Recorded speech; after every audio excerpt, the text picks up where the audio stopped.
नमस्कार, मैं Abhimanyu Jindal crime petrol Dastak में आप सभी का स्वागत करता हूं। आज जो केस मैं आप लोगों के सामने रखने जा रहा हूं, ये एक ऐसे अपराध के बारे में है जो हर घर में 24 घंटे अपनी दस्तक दे रहा होता है। वो क्रिमिनल इतना शातिर है कि हमारे आसपास ना होते हुए भी वो हमें एक ऐसी चोट पहुंचाने की फिराक में है कि अगर आप सतर्क नहीं हैं तो आपको इसकी बहुत भारी कीमत चुकानी पड़ सकती है।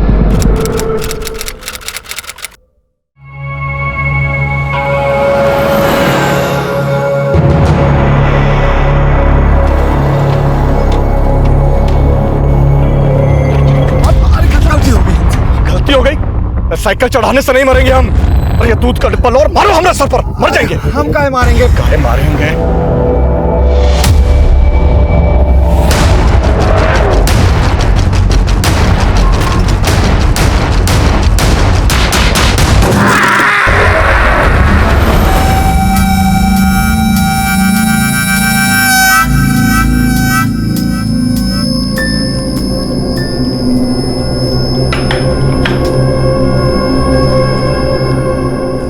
पूरा दिन ये लड़की फोन पे लगी रहती है, पता नहीं क्या करती रहती है। आपसे बात कर रहे हैं हम। सिग्नल नहीं आ रहा है सुबह से। टीवी पे नहीं, जरा बेटी पे ध्यान देंगे। इसके लक्षण कुछ अच्छे नहीं लग रहे हैं। हाथ से निकल जाएगी ना तब पता चलेगा आपको। सरला, आजकल के बच्चों को बड़े तरीके से समझाना पड़ता है, हम देख लेंगे। आपके इसी स्वभाव की वजह से ना एक दिन लड़की हाथ से निकल जाएगी तब पता चलेगा आपको। देखा, फोन पे भी ना लाक लगा रखी है जिसे जान ना पाए किससे बात कर रही है, क्या कर रही है। सुन रहे हैं? ये क्या कर रही हो आप? 2 मिनट बाथरूम क्या चले गए? आप हमारा फोन चेक कर रही हैं? बिना पूछे आप हमारे फोन को हाथ मत लगाया करो। देखा कैसे बात कर रही है। अस्मिता, ऐसी बात करते हैं अपनी मासी? सुनो तो, अरे कहाँ जा रही हो? हाँ सुनो, अरे सुनो तो अस्मिता, अरे खाना ठंडा हो रहा है, खाना खा लो पहले। अस्मिता, अस्मिता। The number you have called is currently not reachable. Please try again later. Thank you. ये अच्छा है, कोई भी किसी को ब्लॉक कर देता है।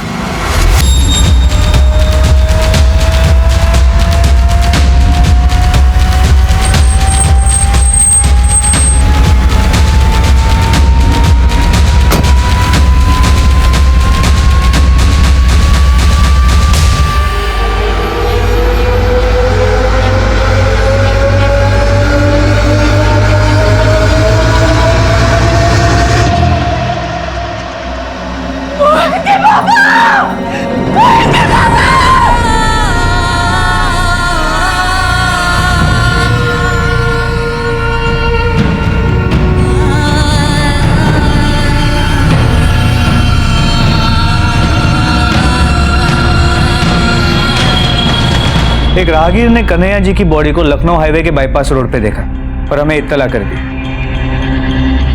हम वहां पहुंचे, बॉडी को चेक किया तो हमें उनका आई कार्ड मिला, पर हमने आप लोगों को इत्तला कर दिया। कुछ बता के गए थे कि वो कहाँ गए? हमको तो कुछ नहीं मालूम, हम तो बस कल रात को ही देखे थे उन्हें।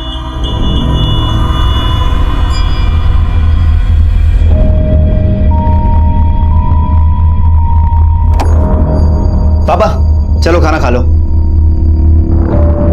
पापा मम्मी बुला रही, चलो खाना खा लो। अरे सुन रहे हैं आप? मम्मी बुला रही, खाना। बहरे नहीं हो गए, सुन रहे हैं? अब क्या खाना खाना? एक दिन खाना नहीं खाएंगे तो मर जाएंगे का? अरे पापा गुस्सा क्यों हो रहे हैं? मम्मी पगला गए हैं। सारा जिंदगी निकल गया, अब इस उम्र में अब क्या हमारी छाती पे खड़े रहोगे? निकलो, नहीं खाना हमको खाना।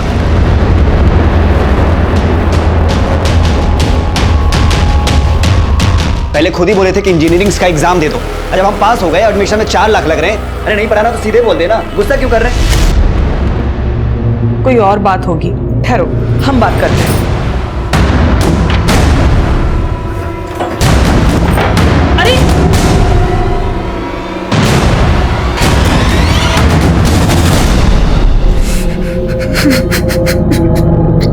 सुबह गए तो वो थे ही नहीं।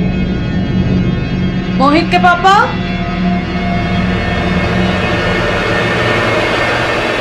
मोहित के पापा? तो सोच रहे थे कि पापा मॉर्निंग वॉक पे गए होंगे, लेकिन दिखने से ये मामला एक्सीडेंट का लगता है, लेकिन ये भी हो सकता है कि इसमें एंगल मर्डर का। मर्डर? हो सकता है कि मर्डर को एक्सीडेंट की शक्ल देने की कोशिश की गई हो। आप लोग को किसी पे कोई शक, या आपका या कन्हैया जी का किसी के साथ कोई झगड़ा या कोई अनबन? नहीं सर, हमारे पापा का हर कोई सम्मान करता था, उनका किसी के साथ कोई झगड़ा नहीं था। फिर भी हमें जांच तो पूरी करनी होगी। फिलहाल आप लोग जा सकते हैं। बॉडी की पोस्टमार्टम हो जाने के बाद बॉडी को आपको हैंडओवर कर दिया जाएगा।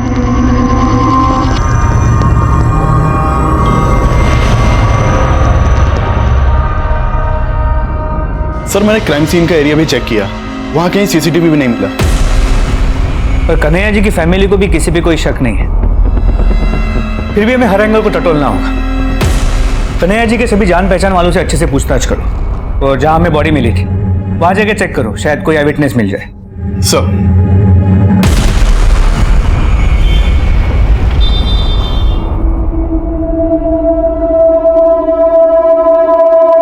अरे वाह,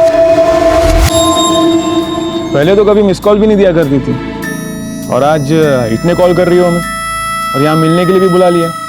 बात क्या है?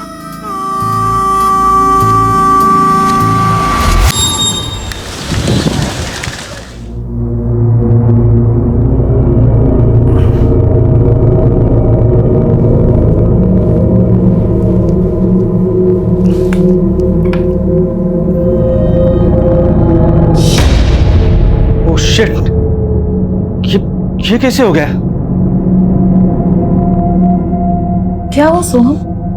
भैया 6 मिस कॉल से, वो भी ISD कॉल से, प्लस 401 कोड। इसका मतलब शायद वो मेरा यूके का बायर है ना, वो मुझे कॉल कर रहा होगा, और मैंने सारे फोन कॉल्स मिस कर दिए। कहीं वो ऑर्डर कैंसिल न कर दे। कि नेटवर्क को क्या हुआ अभी? जरा अपना फोन देना। सुबह सुबह नुकसान करवाएंगे। मोबाइल नेटवर्क वालों की तो मैं बैंड पहुंचा दूंगा। नमस्कार, एयरवेव से मैं आदित्य गर्ग आपकी किस प्रकार सहायता कर सकता हूं? मैं सोहम पालंडे बोल रहा हूं। सुबह से नेटवर्क नहीं आ रहा। सर, असुविधा के लिए हम माफी चाहेंगे, पर माफी by foot. I am a businessman, मेरा सारा काम फोन पर चलता है। आपके नेटवर्क फेलियर की वजह से मेरा कितना नुकसान हो सकता है आपको पता है? आपको अंदाजा है? सर हम समझते हैं, पर जैसा कि मैं यहाँ पर चेक कर रहा हूँ, कल रात आपने अपनी सिम डीएक्टिवेट करने की रिक्वेस्ट डाली थी। मैंने ऐसी कोई रिक्वेस्ट नहीं की थी। पर हमारा सिस्टम शो कर रहा है सर, कल रात 11:45 पर आपने ये रिक्वेस्ट डाली थी। उसके बाद आपका सिम डीएक्टिवेट करके एक दूसरे नए सिम पे एक्टिवेट कर दिया गया था। ऐसे कैसे एक्टिवेट हो सकता है? मैंने तो कुछ किया ही नहीं था। How is it possible? What happened? Is everything okay?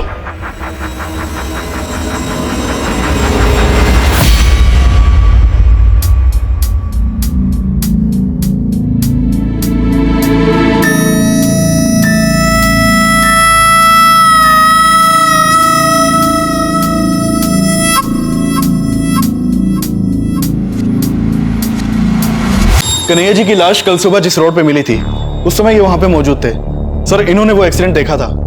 बताइए, क्या देखा आपने? साहब हम दूध बेचने का काम करते हैं। कल जब हम उस सड़क से दूध बेचने के लिए जा रहे थे तो वो आदमी हमारे साइकिल से भी टकरा गया था। अरे गलती हो गई हमसे। गलती हो गई? साइकिल चढ़ाने से नहीं मरेंगे हम। अरे ये दूध का डिब्बा लो और मारो हमारे सर पर, मर जाएंगे। हम काहे मारेंगे? काहे मारेंगे?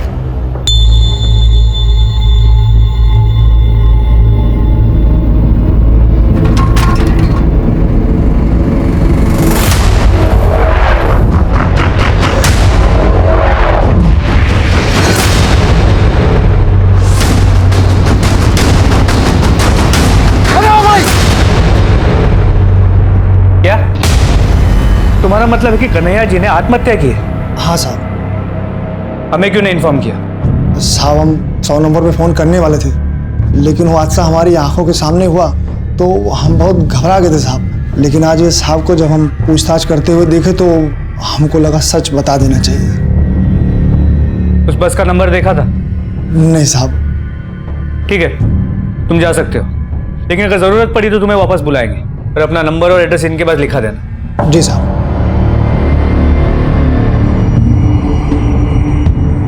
कहाँ गई थी? कुछ काम से गई थी। अस्मिता, माना कि हम पढ़े लिखे नहीं है, लेकिन इतने बेवकूफ भी नहीं है। पूरा दिन फोन से चिपकी रहती हो। क्या तुम्हारा फोन तुम्हारे परिवार से ज्यादा जरूरी है? एक दिन फोन बंद करके देखो, इस फोन की दुनिया के बाहर भी एक दुनिया है जो असली दुनिया है। आपको क्या पता कि इस फोन से क्या क्या नहीं किया जा सकता। एक फोन से हम पूरी बिजनेस चला सकते हैं। बिजनेस? इस फोन से कौन सा बिजनेस होगा?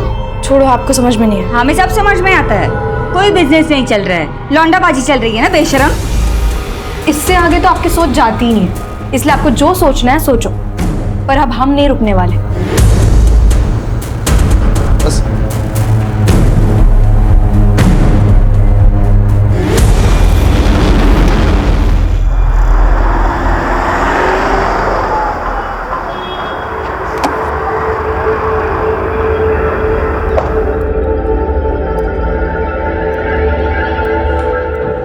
अरे सोहम जी, आइए आइए, बैठिए। कैसे हेल्प कर सकता हूँ आपकी? मिस्टर गोखले, आप प्लीज तुरंत मेरा अकाउंट चेक कीजिए। I am not able to use net banking. Actually मैं मोबाइल, आप प्लीज चेक कीजिए। आपके अकाउंट से लगभग कल रात को 6 ट्रांजैक्शंस हुए हैं, ऑनलाइन ट्रांजैक्शन। 6 ट्रांजैक्शंस? जी, लगभग 1 करोड़ 60 लाख डिडक्ट हुए हैं आपके अकाउंट से। ये देखिए।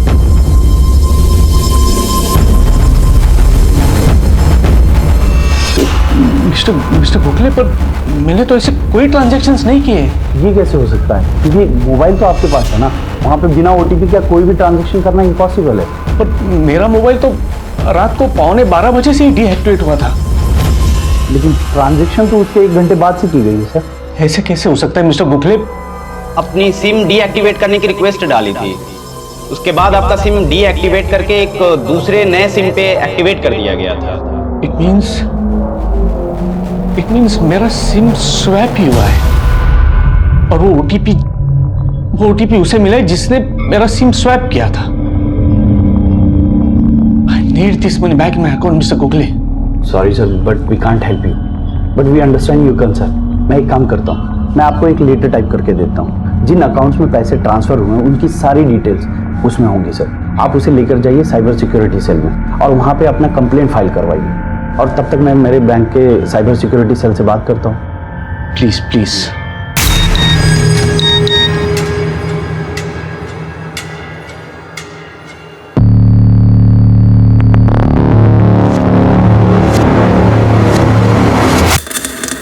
गुड न्यूज़, समझ लो अब पैसे तुम्हारे अकाउंट में आ गए, बट मेरी फीस देना मत भूलना।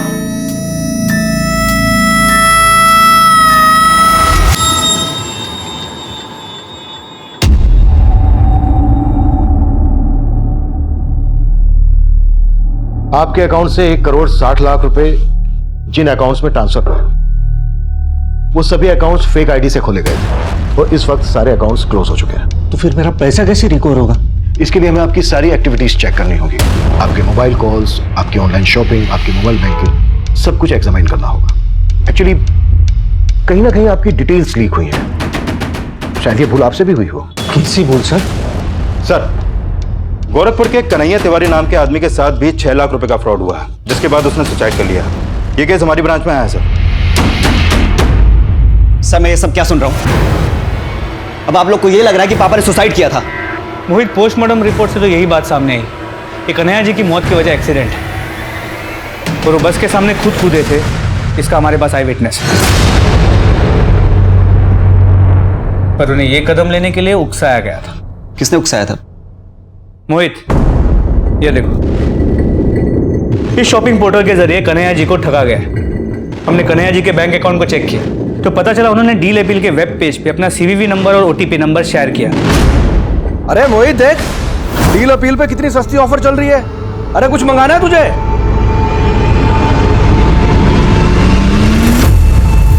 और उनके अकाउंट से 6 लाख रुपए ट्रांसफर किए गए। 6 लाख? हाँ, कन्हैया जी के अकाउंट में अब सिर्फ 1013 रुपए। लेकिन सर, ये डील अपील जैसे दरअसल ये डील अपील की फेक वेब पेज है। क्योंकि डील अपील के ओरिजिनल वेब पेज पे यहाँ पे कोई टोल फ्री नंबर नहीं है। सर हमने सोहम की पिछले महीने की डिजिटल एक्टिविटीज को चेक किया। सर पिछले हफ्ते ही सोहम ने एक लिंक पर क्लिक किया था, ये देखिए सर ये लिंक एक मेल के थ्रू भेजा गया था जिसमें एक बिजनेस लोन का ऑफर था। सोहम को लगा कि ये लिंक बैंक ने भेजा है, इसलिए उसने इस लिंक पर क्लिक किया। सोहम, क्या कर रहे हो तुम? चलो, सोना नहीं है क्या? लिंक खुल नहीं रही है, ये बफर हो रहा है। सारा दिन काम काम, कल चेक कर लेना। चलो चलो चलो चलो, कुछ लोन का ऑफर है। उसके बाद वो फोन रखकर सो गया और फिर उसका फोन 3-4 घंटे तक हैंग रहा जिसका उसे पता ही नहीं चला। और जब हमने बैंक से इस मेल के सिलसिले में बात की जिसके थ्रू ये लिंक आया है, तो वहां से पता चला कि वहां से ऐसा कोई ऑफर या लिंक सोहम को भेजा ही नहीं गया। मतलब ये लिंक फ्रॉड करने वाले के थ्रू भेजा गया? Yes sir. कहां से भेजा गया था ये? सर ये लिंक एक अनसिक्योर्ड आईडी से भेजा गया जो फेक है। सर इस लिंक में एक वायरस था, जैसे ही सोहम ने इस लिंक पर क्लिक किया वो वायरस सोहम के मोबाइल में चला गया जिसकी वजह से उसका फोन हैक हो गया। और हैक करने के बाद जब हैकर को सोहम के मोबाइल डेटा का एक्सेस मिला तो उसके बैंक के सारे ईमेल्स, ऑनलाइन शॉपिंग करते वक्त कार्ड की सारी डिटेल्स, मोबाइल बैंकिंग की सारी डिटेल्स, यहां तक कि उसके फोन के सिम का 20 डिजिट का नंबर भी मिल गया। राइट सर, और इसी वजह से हैकर ने सोहम का सिम स्वैप किया। अब इस लिंक भेजने वाले को तो हम ट्रेस कर नहीं पाएंगे क्योंकि इस तरह के ईमेल्स दुनिया की अलग अलग कंट्रीज के सर्वर से रूट करके भेजे जाते हैं। अब एक ही रास्ता है विकास, 1.6 करोड़ जिन जिन अकाउंट्स में ट्रांसफर हुआ है उन्होंने अकाउंट्स की डिटेल निकालो, शायद उससे हम स्कैमस्टर्स तक पहुंच जाए। एनुअल सेल्स रिपोर्ट के हिसाब से we have to work on the 2 points. Number 1, top line और स्ट्रॉन्ग बेस लाइन। तो we have to really, Amar you just take care, I will be in back in 5 minutes. हाँ hello, क्या तुम्हें वापस से उठना शॉपिंग करने शुरू कर दिए? मैं बोर्ड रूम में और मैसेज चले आ रही है मुझे। तुम मेरे कार्ड को किस तरह से इस्तेमाल करती हो, सोचती हो तुम इसके बारे में? मतलब पैसे मेरी खुशी से बढ़ के है? यार तुम्हारी खुशी के लिए मुझे रास्ते में नहीं आना है। क्यों? तुम क्या इतने गए गुजरे हो? तुमको कमाना भारी पड़ रहा है तो मुझे भी जॉब करने देते। मुझे ना ये ताने मत दिया करो। हाँ, तो मुझे भी रोक टोक पसंद नहीं है। मुझ पे फ्रस्ट्रेशन निकालने से बेटर है तुम अपने ऑफिस के काम में दिमाग लगाओ।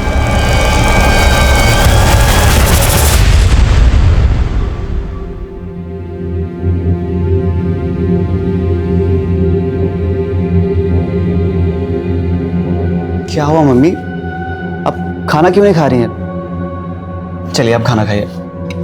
सारी जिंदगी पाई पाई करके जोड़े थे सब, और वो धोखेबाज ने। हमको भी समझ नहीं आ रहा है कि पापा हमको क्यों नहीं बताया कुछ। माना कि पैसा चला गया, पर हम भी तो थे, पर गलती तो हमारी भी थी कि उस दिन हम समझ नहीं पाए क्यों हम पे उस फोन वाले पे गुस्सा कर रहे थे। अरे पापा गुस्सा क्यों हो रहे हैं? पगला गए, सारा जिंदगी निकल गया अभी इस उम्र में। हमें पापा की बहुत याद आ रही है। हमें समझ नहीं आ रहा कि वो ऐसा क्यों किए। मत रो, मत रो। वो हम सब से इसलिए मुंह मोड़ लिए कि तुझे इंजीनियर बनाने का जो सपना। नहीं माँ, हम उनका सपना कतई पूरा नहीं करेंगे। दिल दुखाए वो हमारा, लेकिन हम उनकी मौत का बदला जरूर लेंगे।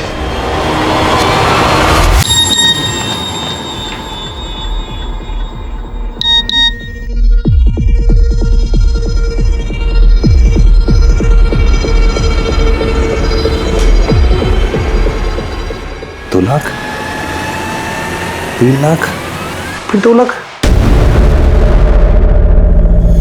ज्योति ने 7 लाख रुपए ट्रांसफर किए।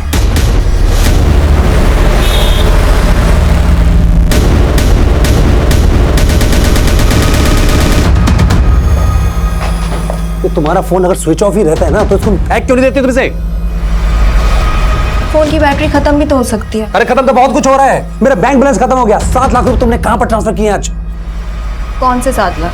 मैंने कोई 7 लाख नहीं निकाले। और ये चिल्लाओ मत। मैं चिल्ला रहा हूं? है ये तुम्हें मैसेज दिखाओ। ये देखो 2 लाख रुपए तुमने ट्रांसफर किए, फिर तुमने 3 लाख रुपए ट्रांसफर किए। मैं गलत बोल रहा हूं? बोलो। ये फिर 2 लाख रुपए तुमने ट्रांसफर किए। ये 7 लाख तुमने कहां ट्रांसफर किए आज? मैंने कहा ना, मैंने कोई 7 लाख नहीं निकाले।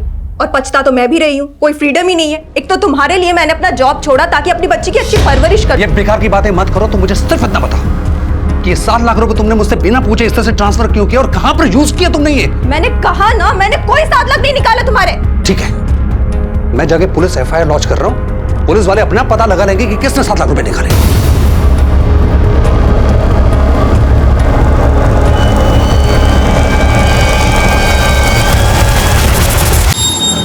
बस भैया, मुझे इस पे कितना हो गया? सारे करवा के इसका भी पूरा दे रहे हैं। एक मिनट सर, मुझे बड़े साहब से मिलना है। सर तो यहाँ पे नहीं है, और मोहित हमने तुम्हें बताया था ना कि तुम्हारा केस अब सेंट्रल साइबर एजेंसी इन्वेस्टिगेट कर रही है। क्या इन्वेस्टिगेट कर रही है सर? हमारे पापा ने किसकी वजह से सुसाइड किया, कुछ पता चला? मोहित, इस बात का पता करना इतना आसान नहीं है, लेकिन इतना पता चला है कि तुम्हारे पापा ने जब उन्हें कॉल किया था तो 2-3 बार वो नंबर उड़ीसा के हिंडोना में एक्टिव था।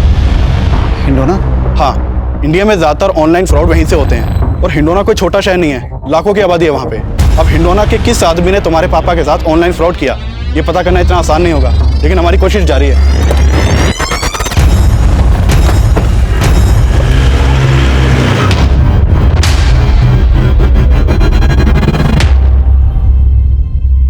सर, ये 7 लाख रुपए जो मेरे बैंक से चले गए हैं, इसका एक ओटीपी मेरे मोबाइल में आया था सर, लेकिन मैं बिजी था तो मैं उसको चेक नहीं कर पाया। बाद में एक और मैसेज आया सर, उसके बाद मेरा ध्यान गया कि ऐसे 3 मैसेजेस मेरे पास आए हैं जिसमें एक एक करके टोटल 7 लाख रुपए मेरे अकाउंट से ट्रांसफर हो गए सर, मुझे ये ट्रांसफर नहीं करना था और मैंने ओटीपी किसी के साथ शेयर भी नहीं किया था, तो ये ट्रांजैक्शन कैसे हो गए सर? धीरज, ये 7 लाख रुपए 3 ट्रांजैक्शन में किसी नीतीश शर्मा के अकाउंट में ट्रांसफर है। क्या आप इस अकाउंट होल्डर को जानते हैं? नहीं सर, हो सकता मेरी वाइफ जानती हो, या हो सकता मेरी वाइफ ने नाम बदल के दूसरा अकाउंट खुलवा लिया। सर एक्चुअली क्या है कि मेरी वाइफ को पैसे उड़ाने की आदत है, हो सकता है पैसे की। धीरज, आप श्योर हैं कि इस फ्रॉड में आपकी वाइफ इन्वॉल्व हो सकती है?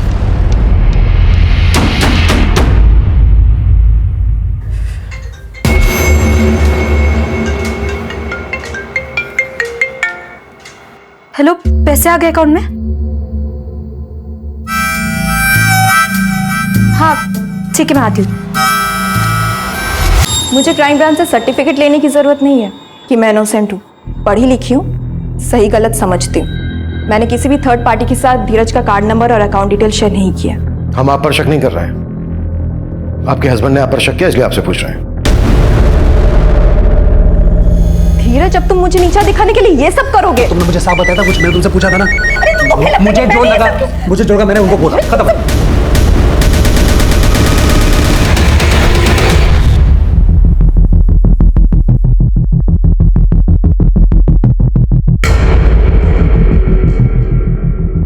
धीरज, आपको गलतफहमी हुई है।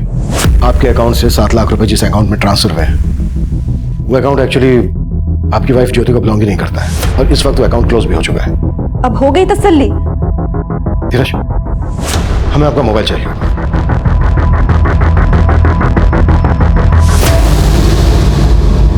आप गेम्स भी डाउनलोड करते हैं? सर, वो हमारी बेटी निया वो खेलती है।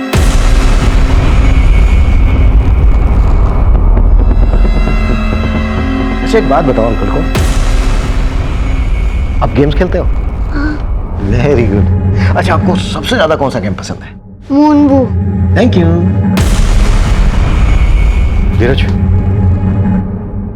आपका ये फोन कुछ समय हमारे पास रहेगा। विकास, इस फ्रॉड से पहले जितनी भी एप्लीकेशन धीरज के फोन में डाउनलोड हुई है सब चेक करो। आई फील कोई ना कोई ऐप इनकप्टेड जरूर होगा, तभी फ्रॉड करने वाले को ओटीपी नंबर मिला होगा। Okay sir. मम्मी, हम उड़ीसा जा रहे हैं। उड़ीसा? क्यों?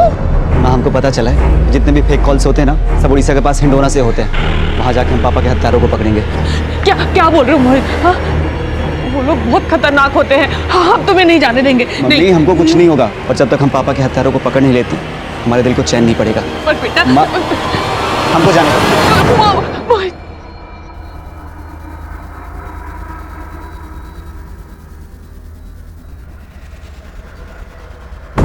So I was correct. Thank you.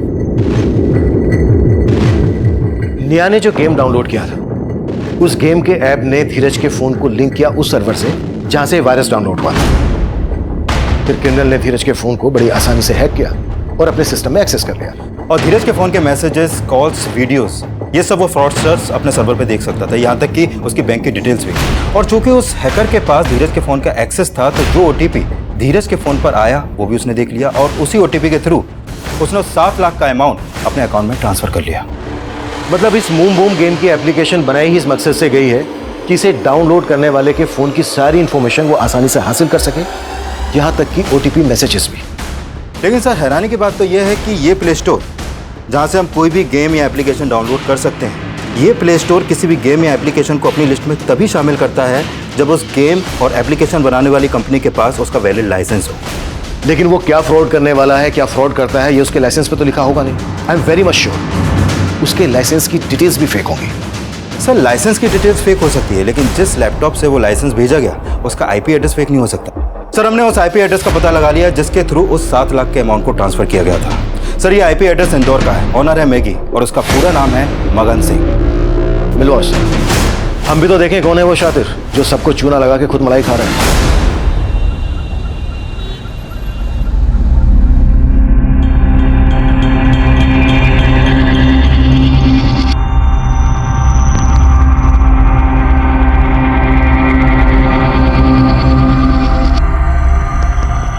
भैया एक चाय देना। जी ये लीजिए।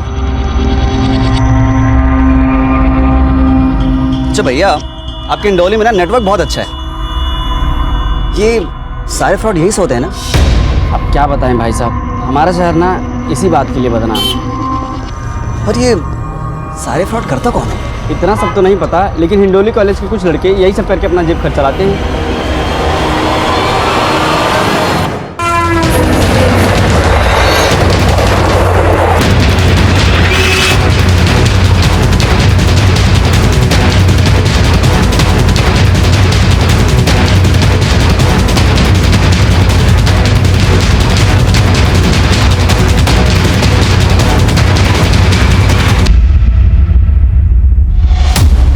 मगन। हाँ। और मैगी। हाँ चल। बट सर मैंने ये क्या है?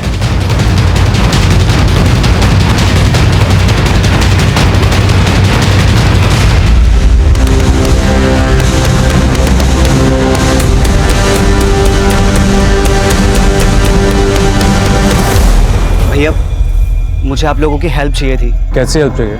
मैं एक ऐसे लड़के को ढूंढ रहा हूँ जो कि लोगों को फेक कॉल्स करके उनके अकाउंट्स को खाली कर देता है, जो कि फेक वेब पेज से ऑपरेट करते हैं। मेरे पास उसका नंबर भी है।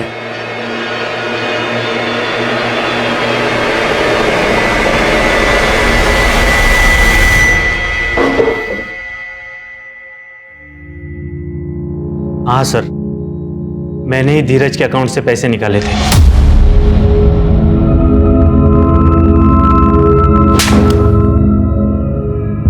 जिन लोगों को तू टारगेट करता है उनका प्रोफाइल तेरे पास आता कहां से? कैसे शॉर्टलिस्ट करता है? सर इस काम में मुझे बैंक एग्जीक्यूटिव्स मदद करते हैं। Bank executives? मुझसे वो थोड़ा सा पैसा लेकर बैंक के हाई प्रोफाइल क्लाइंट्स की डिटेल्स मुझे दे देते हैं, जो ज़्यादातर ऑनलाइन ट्रांजैक्शन या फिर मोबाइल बैंकिंग यूज़ करते हो। तो आए दिन जो लोगों को फेक कॉल्स आते हैं, यही लोग वो डेटा प्रोवाइड करते हैं? मोबाइल का मेथड तो बहुत पुराना हो चुका है सर। तो तेरा क्या तरीका है वो बोल, जल्दी, टाइम नहीं है मेरे पास। मैं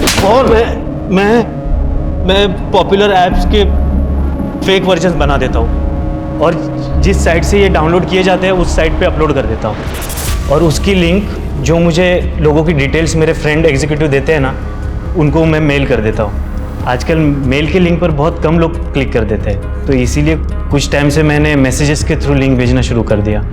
तो जैसे ही वो तेरे लिंक पर क्लिक करके फेक एप्लीकेशन डाउनलोड करते हैं, तेरा शिकार हो जाते हैं। लेकिन तू ऐसा क्या करता है कि उन्हें फेक और ओरिजिनल ऐप में फर्क नजर नहीं आता? और सभी को इतनी अकल थोड़ी ना है कि उनको ये पता हो कि असली ऐप 15 या 20 MB से 1000 MB का स्पेस लेती है, और वही मेरी फेक ऐप 2 या 4 MB से भी ज़्यादा नहीं होती। लोगों को लगता है उनका डेटा सेव हो रहा है, इसलिए वो मेरा फेक एप्लीकेशन डाउनलोड करते हैं। और जैसे ही वो तेरी फेक एप्लीकेशन डाउनलोड करते हैं, उनके debit card, credit card, mobile phone, net banking, ये सब डेटा तेरे पास आ जाता है। तो अपनी फेक एप्लीकेशन के जरिए उनके डिवाइस को एक्सेस करके उसकी सारी डिटेल ले लेता है। सिर्फ एप्लीकेशंस की लिंक ही नहीं सर, शॉपिंग डिस्काउंट के ऑफर्स, और कुछ लोगों को लुभाने के लिए तो पॉर्न वीडियोस के भी लिंक काम कर जाते हैं। और जैसे ही वो इन सब चीजों के लिंक को क्लिक करते हैं, वायरस उनके डिवाइस को हैक कर लेता है और उनके डिवाइस की सारी डिटेल्स तेरे पास आ जाती है, राइट? ये भी तब तक नहीं होता सर जब तक वो लोग मोबाइल कंटेंट को मेरे ऐप के लिंक के साथ मर्ज करने के लिए अलाउ नहीं करते। आपने देखा होगा सर, ऐप डाउनलोड करते ही एक ऑप्शन पूछता है, allow access to your mobile content, messages, videos. बहुत सारे लोग तो इस मैसेज को देखते भी नहीं है, उनको ऐप डाउनलोड करना होता है, वो अलाउ पे क्लिक कर देते हैं, बस उनके मोबाइल डेटा का एक्सेस मुझे मिल जाता है। और इस तरह से ओटीपी तेरे पास आ जाता है। सोहम भंडारे का 1,60,00,000 रुपए भी तूने इसी तरह से गायब किया ना, और डील अपील का फेक पोर्टल भी तूने बनाया ना। तुझे पता है तेरे फ्रॉड की वजह से कन्हैया नाम के एक आदमी ने सुसाइड कर लिया? नहीं सर, डील अपील का कोई फेक पोर्टल मैंने नहीं बनाया। झूठ बोल रहा है? हाँ नहीं, हाँ पर सोहम भंडारे के 1.5 करोड़ मैंने ही गायब किए।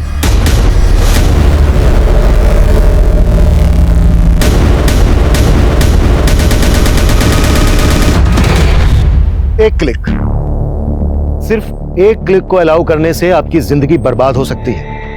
इसलिए किसी भी लिंक को अलाउ करने से पहले यह जान लेना बेहद जरूरी है कि कहीं वो लिंक फ्रॉस्टर्स के द्वारा बनाया गया तो नहीं है, जो आपके मोबाइल को हैक करके आपकी बैंकिंग कॉन्फिडेंशियल डिटेल्स जान सकता है। जब भी इस तरह के लिंक्स आपके फोन पर मेल या मैसेज के थ्रू आए तो डायरेक्टली कभी भी उन्हें अपने फोन से ओपन ना करें, पहले किसी दूसरे डिवाइस से चेक करें, क्योंकि मैगी उर्फ मगन जैसे लोग कब आपको कंगाल कर दें इसका एहसास होने से पहले आप अपना सब कुछ गंवा चुके होंगे। मैगी के बयान के आधार पर हमने उन बैंक एग्जीक्यूटिव्स को अरेस्ट कर लिया था जो उन्हें कस्टमर्स की डिटेल्स और ईमेल आईडी देते थे। धीरज और सोहन के केसेस हमने क्रैक कर लिए थे, लेकिन कन्हैया का केस हमें अब भी उलझा रहा था। डील अपील के फेक पोर्टल पर उन्हें चीट करने वाला अब भी हमारी पहुंच से दूर था, लेकिन अब जो हमारे सामने आने वाला था वो फिर से हमें हैरान कर देने वाला था। सब मोहित का फोन 3 दिन से नहीं लग रहा है, हमको बहुत फिक्र हो रहा है साहब। मोहित कहाँ गया? सर वो उड़ीसा के हिंडोना में कहीं गया है साहब। मोहित की कोई तस्वीर है आपके पास? हाँ सब लाए हैं। क्या दो, हिंडोना पुलिस को अभी के अभी अलर्ट कर दो और मोहित की तस्वीर वहां भेज दो। ये सर। और सेंट्रल साइबर एजेंसी को भी इन्फॉर्म कर दो। ठीक है सर।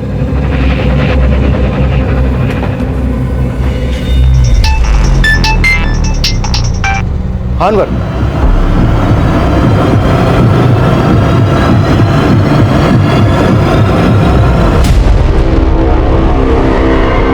कहाँ गई थी?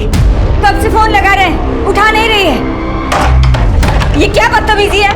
अस्मिता, कपड़े बदल के बाहर आ, बात करनी है तुझसे।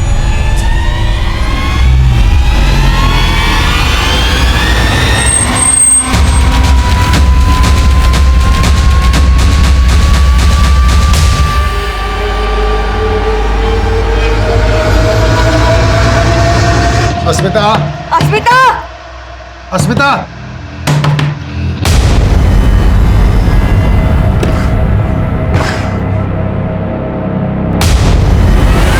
सर, हिंडोना में मोहित कहाँ है इसका कोई लीड नहीं मिल पा रहा है। एक बात मेरी समझ में नहीं आ रही है, मोहित को उस आदमी के बारे में कैसे पता चला जिसने कन्हैया के साथ फ्रॉड किया था? सर, इस तरह के ऑनलाइन फ्रॉड के कई केस हिंडोना में भी हुए हैं, इसलिए गोरखपुर पुलिस ने इसके बारे में मोहित को भी बताया था। अब हिंडोना के किस आदमी ने तुम्हारे पापा के साथ ऑनलाइन फ्रॉड किया, ये पता करना इतना आसान नहीं होगा। हो सकता है मोहित जोश जोश में वहां पर चला गया और उसने अपनी जान खतरे में डाल दी। लेकिन हेलो, जय हिंद सर, पीआई अनवर बोल रहा हूँ, गोरखपुर पुलिस स्टेशन। हाँ अनवर बोलो। सर, कन्हैया जी की तरह ही हमारे पास एक और सुसाइड का केस सामने आया और इस केस में विक्टिम एक लड़की है, अस्मिता। कन्हैया जी की तरह ही ये भी एक ऑनलाइन फ्रॉड का शिकार हुई है। कैसा फ्रॉड? जब हमने इसका मोबाइल चेक किया तो पता चला ये एक ऑनलाइन गेम खेल रही थी, केबीए।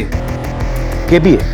जी सर, इसका फुल फॉर्म है कौन बनेगा अरबपति। लगता है कि एक नया ऑनलाइन फ्रॉड है जिसमें लोगों को भारी रकम जीतने की लालच देके ठगा जा रहा है। एक्चुअली अस्मिता अपने पिता का अकाउंट ऑपरेट करती थी क्योंकि उसके माता पिता उतने पढ़े लिखे नहीं, और उसी अकाउंट से उसने करीब 3 लाख रुपए गवा दिए क्योंकि उन फ्रॉडस्टर्स के पास उसके अकाउंट का एक्सेस आ गया। और हैरानी की बात यह है कि उसके मोबाइल से हमें उसके कुछ इंटीमेट फोटोज और वीडियोस मिले जो उसने एक चंदर नाम के आदमी को फॉरवर्ड किए थे, और फिलहाल ये चंदर भी गायब है।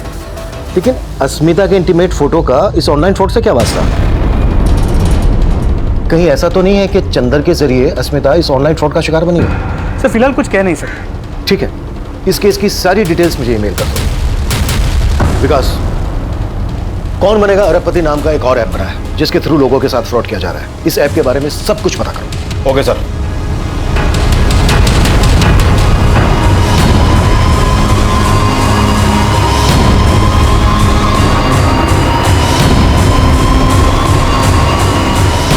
सर पूरे यूपी और बिहार में करीब 10,000 लोग इस केवीए फ्रॉड के शिकार हुए हैं। ये केवीए वाले फ्रॉड करते कैसे?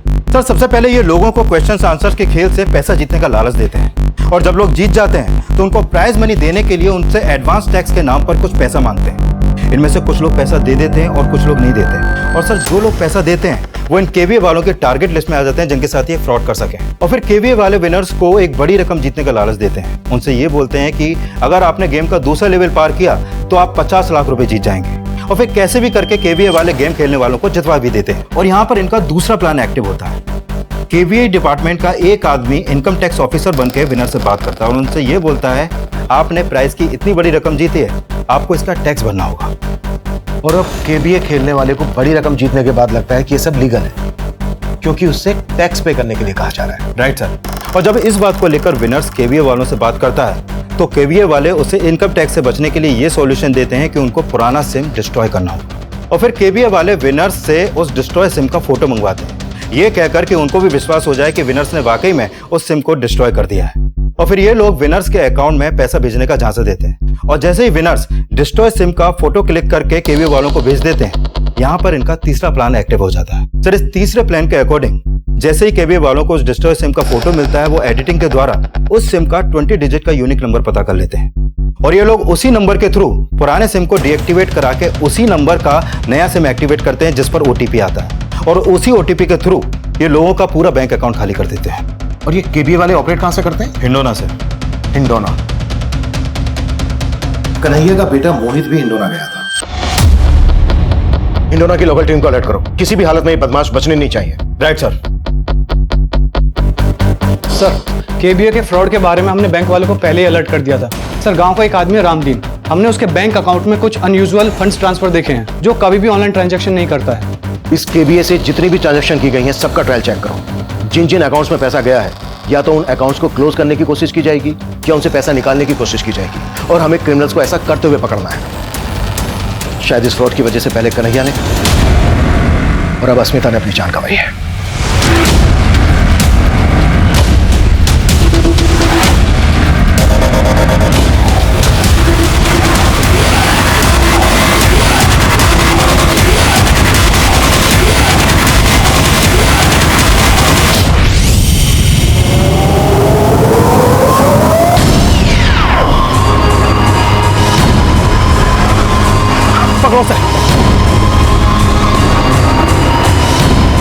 कोई अपनी जगह से नहीं लेगा, पकड़ो सबको फास्ट।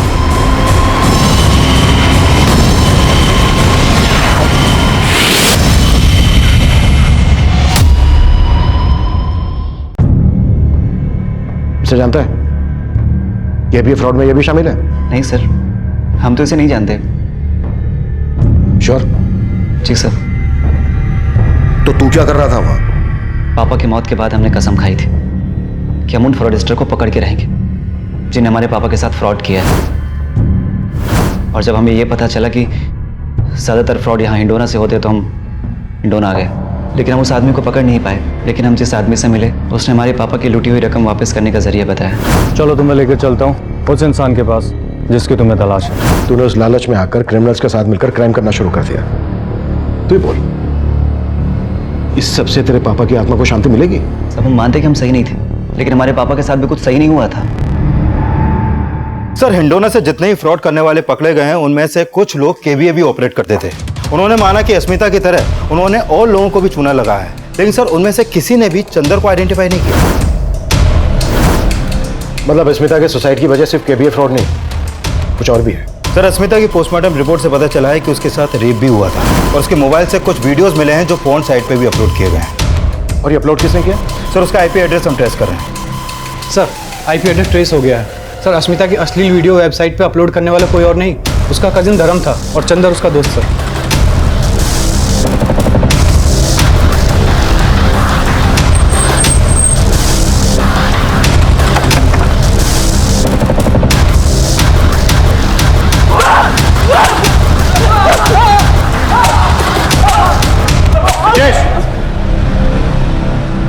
चलो जा शुरू, या मैं शुरू हूँ? सर तो बता दो सर। सर अस्मिता ने सर केबीए में अपने पेरेंट्स का बहुत सारा पैसा गंवा दिया था और उसके लिए वो हमसे मदद मांगने आई थी। पापा के अकाउंट से 3 लाख उन केबीए वालों ने लूट लिया है। पापा को ये बात बता नहीं सकती, लेकिन हमें उनको ढूंढने के लिए तुम्हारी मदद की जरूरत है। लेकिन सर हम जानते थे कि हम उसकी मदद तो नहीं कर सकते थे। वो शुरू से हमें अच्छी लगती थी, इसलिए हमने उसकी मजबूरी का फायदा उठाने का सोचा। सर उसे हमने एक नंबर ला के दिया और कहा कि ये केबीए वाले चलाने वाले का असली नंबर है। लेकिन सर वो नंबर हमारे दोस्त चंदर का था। पहले तो चंदर बात ना करने की एक्टिंग करता रहा, फिर उसने वही बोला जो हमने उससे कहा था। देख अश्मिता, तू इतनी मजबूर है तो तुम्हारा पैसा हम लौटा देंगे, लेकिन तुम्हें हमारे लिए कुछ करना पड़ेगा।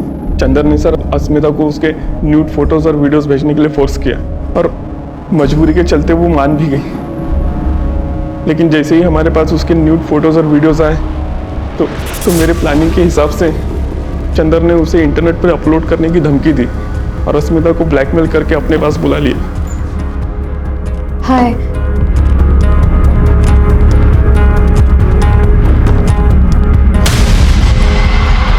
तुम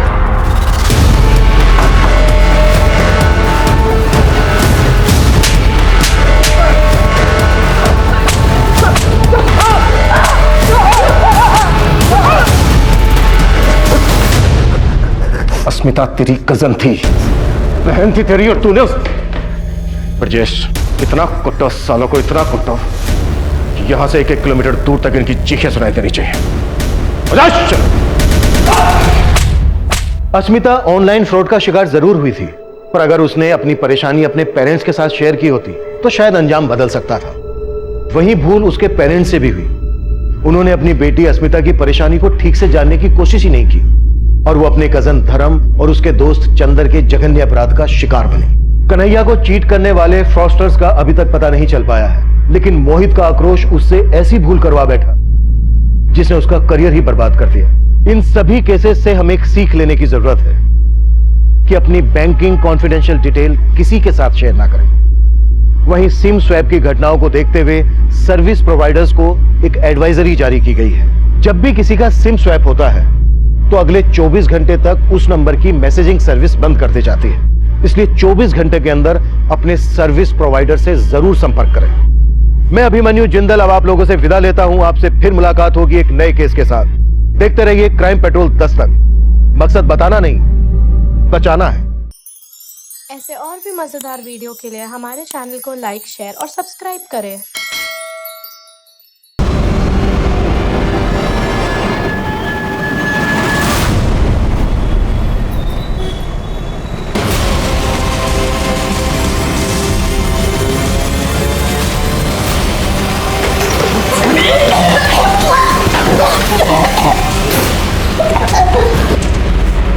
ये क्या हुआ इन बच्चों को? ऐसे उल्टियाँ क्यों कर रहे हैं? सर पता नहीं क्या हुआ है सर, अचानक से उल्टी करने लगे। किसके बच्चे हैं? सर ये हमारी पड़ोसी भावना के बच्चे हैं। शिरके, इन बच्चों को अपनी गाड़ी में डालो और पहले डॉक्टर के पास ले जाओ। चलो आप लोग हटिए, आगे आओ, हटिए आगे आओ।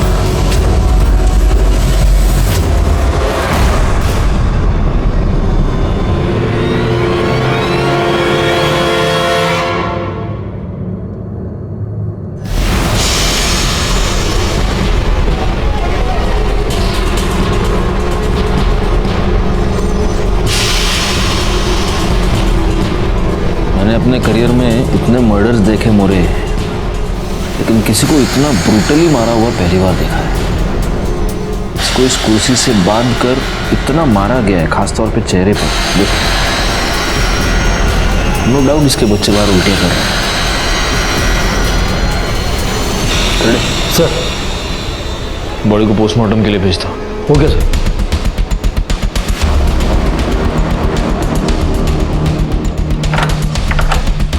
सर डोर लैच सब कुछ इंटैक्ट है, फोर्स एंट्री का कोई भी निशान नहीं। हो सकता है जिसने भी किया हो उसका कोई पहचान वाला हो। ये देख रहे हो, या तो ये औरत या इसके घर में कोई और टीचर है।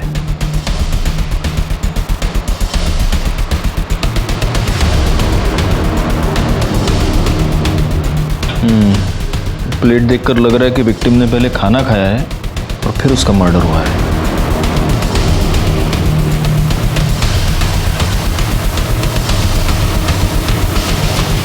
आपके पड़ोस में एक औरत का खून हो गया, आप में से किसी ने कुछ भी नहीं देखा, कुछ भी नहीं सुना? सर वो दोपहर का टाइम था ना, तो सब आदमी लोग काम पे चले जाते हैं और हम लोग भी घर में, बच्चे लोग उतने टाइम आते हैं इसलिए बिजी रहते हैं सर। लेकिन कोई आवाज़ भी नहीं आई सर, आवाज़ आती तो हम लोग ज़रूर देखते थे। ये भावना, ये यहाँ पर कब से रहती है? सर वो 3 महीने पहले इधर शिफ्ट हुई हैं अपने दोनों बच्चों के साथ। सर यहाँ के सारे बच्चों को ट्यूशन वही पढ़ाती थी, बहुत अच्छी लेडी थी सर। और इसका पति? पति के बारे में तो पता नहीं सर, मतलब भावना ने कभी बताया नहीं और हमने भी कभी नहीं देखा। तो मतलब इसके पति के बारे में किसी को कुछ भी नहीं पता? नहीं सर, कभी बताया ही नहीं।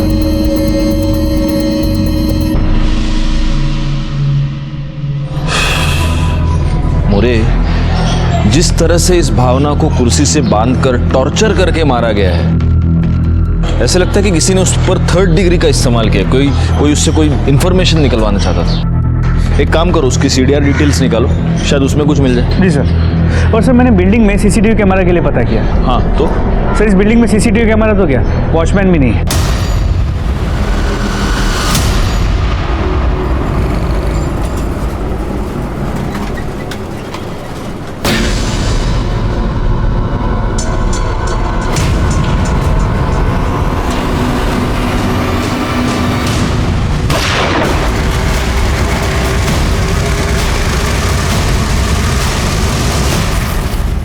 सर भावना की पोस्टमार्टम रिपोर्ट मेल में आ गई है। सर उसकी मौत 9 तारीख को दोपहर 1 और 3 के बीच हुई थी।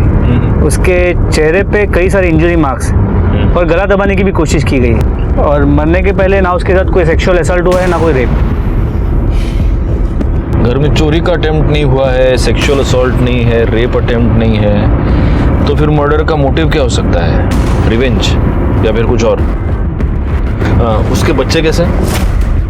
सर डॉक्टर ने कहा उन्हें फूड पॉइजनिंग हुई थी, तो उन्हें 24 घंटे ऑब्जर्वेशन में रखने वाले हैं, जिसके बाद उसे डिस्चार्ज किया जाएगा। Food poisoning? हाँ बोला। क्या? नौरंग सिनेमा के पास? सर नौरंग सिनेमा के पास शूट आउट हुआ है। क्या? चला गया दिगड़े। यहाँ पे गोली चली थी? साहब मैं अपना ऑटो साफ कर रहा था साहब, तो मुझे साहब अचानक से आवाज़ सुनाई दी साहब। शायद वहाँ पे एक बंदा खड़ा था साहब, शायद उसी ने गोली चलाई साहब। और साहब यहाँ पे एक बंदा था, शायद उसी को मारने के लिए गोली चलाई और उसको गोली नहीं लगी, वो भाग गया साहब। फिर मैंने देखा यहाँ वाला एक बंदा भी भाग गया साहब। फिर मुझे ऐसा लगा साहब मेरे ऑटो में किसी ने पटाखा फोड़ दिया हो। चेक करो, हटो जरा।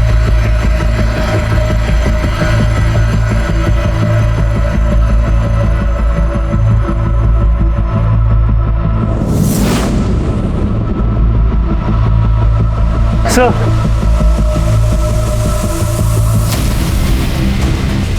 तुमने इस बुलेट को हाथ तो नहीं लगाया? नहीं साहब मैंने इसको हाथ नहीं लगाया, मैं तो अभी अभी देख रहा हूँ इसको। मोरे, देखकर ऐसा लगता नहीं कि ये किसी देसी कट्टे की गोली है, प्रॉपर पिस्टल की लगती है। इसको बैलिस्टिक टेस्टिंग के लिए भेज दो।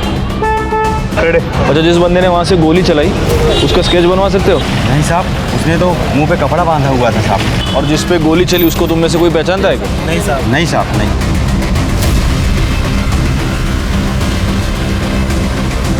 मोरे, उस CCTV कैमरे का सारा फुटेज चाहिए मुझे। सर ये बच्चा अंश भावना मर्डर केस के बारे में कुछ बताना चाहता है। बताओ क्या? अंकल मैं भावना मैम के पास पहले ट्यूशन पढ़ता था, तो फिर मैं 2 दिन ट्यूशन नहीं गया, तो तीसरे दिन मैम मुझे सड़क पे मिले।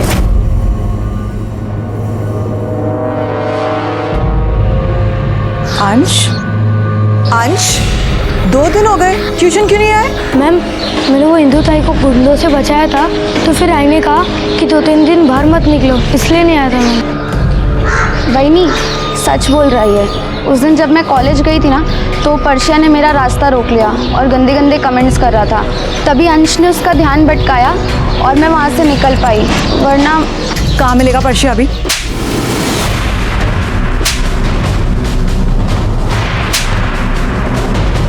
क्या हुआ? लड़की को छेड़ रहा था।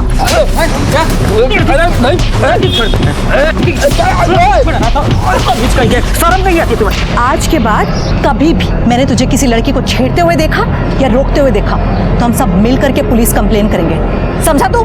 फिर सब लोग के जाने के बाद वर्षा बोल रहा था, तेरे को तो ऐसा सबक सिखाऊंगा ना, सारी टीचर गिरी निकल जाएगी तेरी।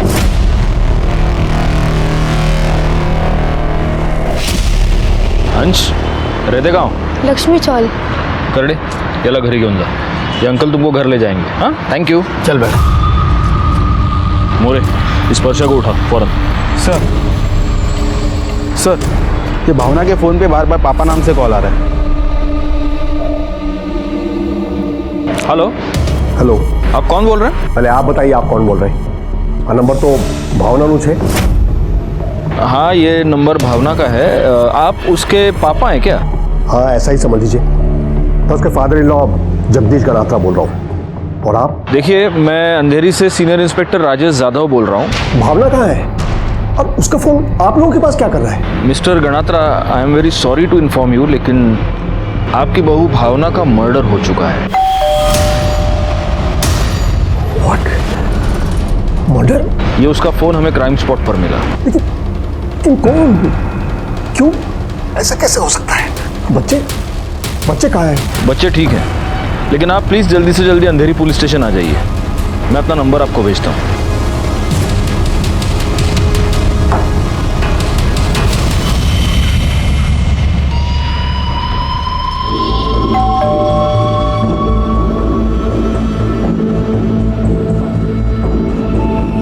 सुनो। हाँ साहब। ये पर्चा ये रहता है ना? हाँ साहब।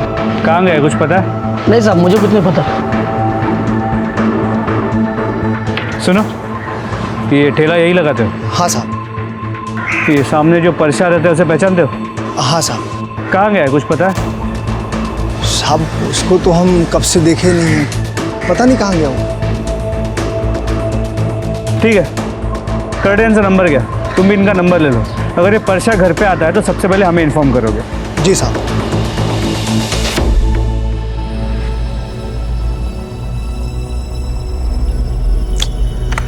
मोरे, अब इसने तो गमछे से मुंह ढका है, ये दिख नहीं रहा है, लेकिन जिस पर गोली चली है वो तो साफ दिख रहा है। एक काम करो, ये इतना इमेज क्रॉप कर दो और इसकी इमेज सर्कुलेट करो, हमें पता तो चले ये है कौन जिसके ऊपर इतना बड़ा शूट आउट हो गया और उसने अभी तक रिपोर्ट नहीं किया। सर ते जगदीश गणात्रा आलेत। बुलाओ उन्हें।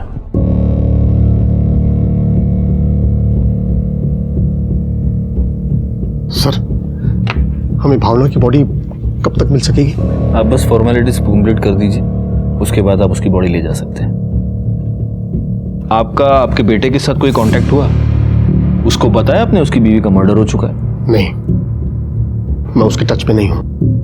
वैसे भी कल्पेश को भावना से क्या लेना देना? पति है वो उसका, आपको लेना देना है और उसको लेना देना नहीं। मेरा बेटा किसी काम का ही नहीं है, वो सिर्फ अपने बारे में ही सोचता है। जिंदगी में उसने दिया ही क्या है भावना को? सिर्फ दुख ना। इसलिए भावना ने जब अलग होने का निर्णय लिया तो उसने पति का सरनेम लगाना भी बंद कर दिया।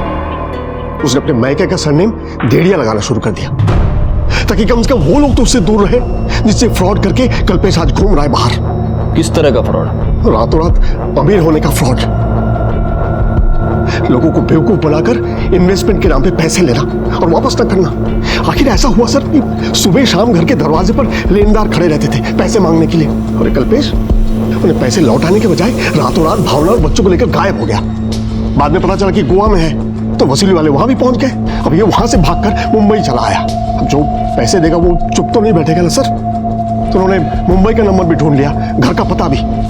अब सुबह शाम फोन आने लगे, धमकियां मिलने लगी, जिससे बच्चों के ऊपर बहुत खराब असर पड़ा। तो भावना ने तय किया बच्चों को लेकर वो अलग रहेगी कि कम से कम उन्हें तो अच्छी जिंदगी दे सके। उसने किससे पैसे लिए थे जानते हैं? अरे सर, कल्पेश सिर्फ एक को नहीं कईयों को लूटा है। उसमें से 2 औरतों का नाम तो मुझे आज भी याद है। एक वो राजश्री पंड्या और एक विप्रा सेठ। और ये विप्रा सेठ तो 2 गुंडों के साथ हमारे घर भी पहुंच गई थी। मैंने कहा ना कि वो यहाँ पे नहीं है और मुझे नहीं पता वो कहाँ पर है। मुझे खबर मिली है कि वो घर पर ही है। तो तो आपको गलत खबर मिली है, क्योंकि वो घर पे है नहीं। तुम झूठ बोल रही हो। ये राजश्री पंड्या और विप्रा सेठ, ये दोनों वडोदरा की हैं? जी सर।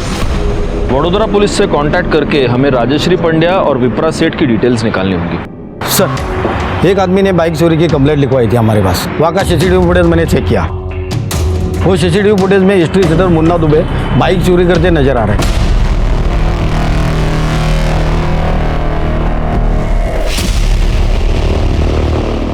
इसका फोटो लेकर सारे पुलिस स्टेशंस में और अपने खबरों में सर्कुलेट कर दो। Okay sir.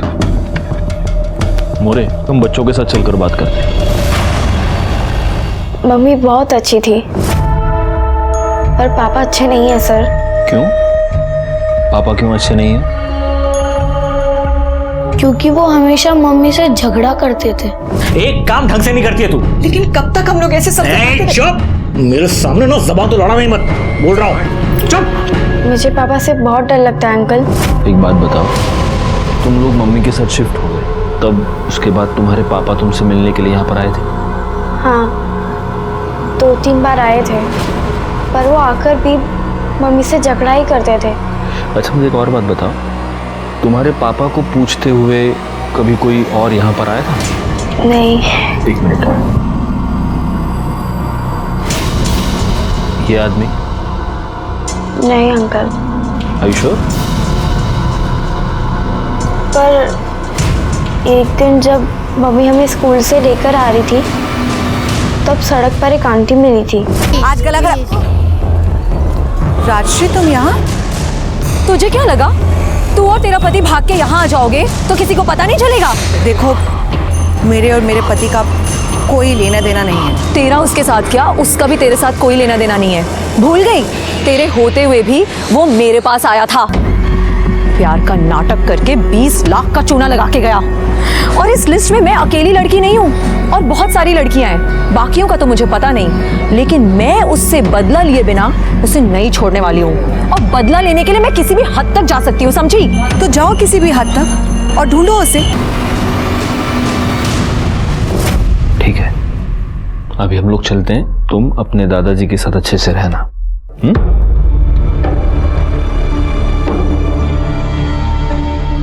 देखा सर, मेरा बेटा एक नंबर का कमीना इंसान है। मुझे तो उसे बेटा कहते हुए शर्म आती है।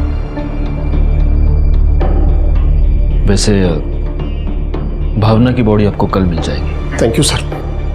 मैं तुरंत उसके बॉडी को लेकर वडोदरा चले जाऊंगा, बच्चों को भी ले जाऊंगा साथ में। अपनी बहू के अंतिम संस्कार वही करूंगा सर। बेटा नालायक था तो क्या हुआ, बहू तो लायक थी ना मेरी। ठीक है, मैं अपडेट करता हूँ।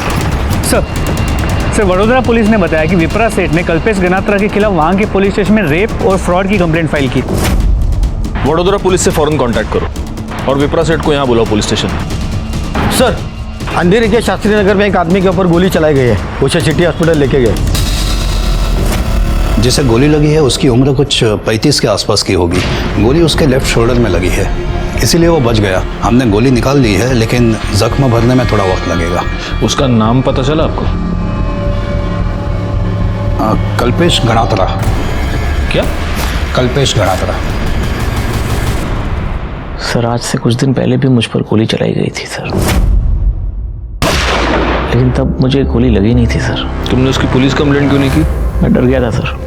मुझ पर गोली चली, उसके बाद मैंने अपने आप को घर में ही कैद कर लिया था सर। मैं घर से बाहर निकला ही नहीं सर। और आज जब मैं घर से बाहर निकला तो फिर से किसी ने गोली चला दी। तुम भावना डेढ़िया के पति हो ना? हाँ, लेकिन आपको कैसे पता? हमें इसलिए पता है क्योंकि हम भावना डेढ़िया के मर्डर की इन्वेस्टिगेशन कर रहे हैं। 9 तारीख को किसी ने भावना के घर में घुसकर उसे बेरहमी से टॉर्चर करके मार दिया। भावना? ये कैसे हो सकता है सर? तुमको ये बात अभी पता चली? सर, मैंने आपसे कहा सर, मुझ पर गोली चली, उसके बाद मैं घर से बाहर ही नहीं निकला सर। लेकिन सर उसके साथ मेरे वो 2 बच्चे भी थे सर। वो कहाँ है सर? तुम्हारे पिता उन्हें अपने साथ बड़ोदरा ले गए। They are fine now. Anyway, ये बताओ कि ये सब कैसे हुआ? सर घर पे खाने के लिए कुछ नहीं था ना सर। मैं 2 दिन से भूखा था सर, तो मैं खाना लेने के लिए बिल्डिंग से बाहर निकला।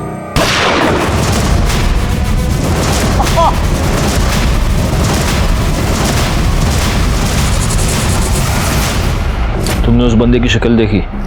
नहीं सर, उसने अपना चेहरा गमछे से ढका हुआ था। और पहली बार जब तुम पर अटैक हुआ था तब उसकी शक्ल देखी थी? नहीं सर, तब भी ढका हुआ था। क्या तुम्हें ऐसा लगता है कि ये दोनों अटैक्स एक ही आदमी ने किए होंगे? पता नहीं सर। तुम्हें किसी पर शक? जी नहीं सर। मोरे, इसके कंधे से जो गोली रिकवर हुई है वो डॉक्टर से ले लो और उसे बैलिस्टिक टेस्टिंग के लिए भेज दो। इसकी पूरी दुनिया के साथ दुश्मनी है, लेकिन इसको किसी पर भी शक नहीं। साला अजीब बात है। हाँ बोला। ठीक है, तुम उस पर नजर रखो। सर, बाइक चोरी केस में जो history sheeter Munna Dubey involve था, उसे बोरीवली के बस स्टॉप पे देखा गया है। चलो। कुड़े वो लाल गमछा मोरे करड़े।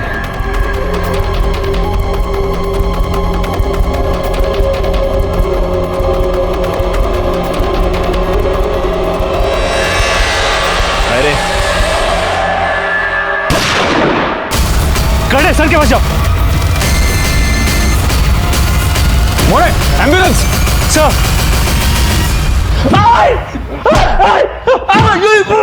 इस वाले पे गोली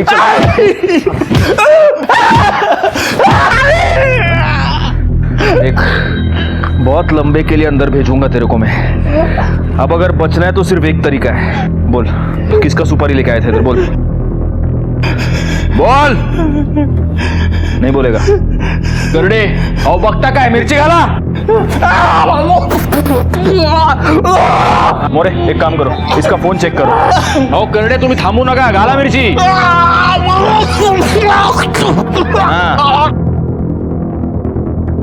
करड़े सर, कल्पेश। पानी पानी। कल्पेश गणात्रा की सुपारी दी थी तुम्हें? हाँ? किसने तेरे को सुपारी? बोल।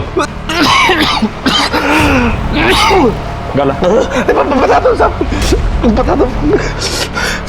वो राशि पांड्या ने सुपारी दी थी, पर सब मैंने नहीं मारा। सब मैं जब उसके घर गया तो उसे मारने के लिए, तो वो घर पे था ही नहीं साहब। मैं नीचे आ गया और उसका इंतजार करने लगा कि जैसे वो आएगा वो उसे टपका दूंगा। लेकिन जैसे मैंने पुलिस की गाड़ी देखी, मैं डर के मारे वहां से बाइक उठा के भाग गया साहब। बाद में मुझे पता चला कि उसको किसी ने गोली मार दी। तो मैं सोचा कि काम तो हो ही गया, मुझे यहाँ से निकल जाना चाहिए, बेकार में मैं फंस जाऊंगा साहब। साहब थोड़ा पानी दिला दो। पानी ना? पुलिस वाले को गोली मारी है तूने। करड़े, गाला मिर्ची। साहब।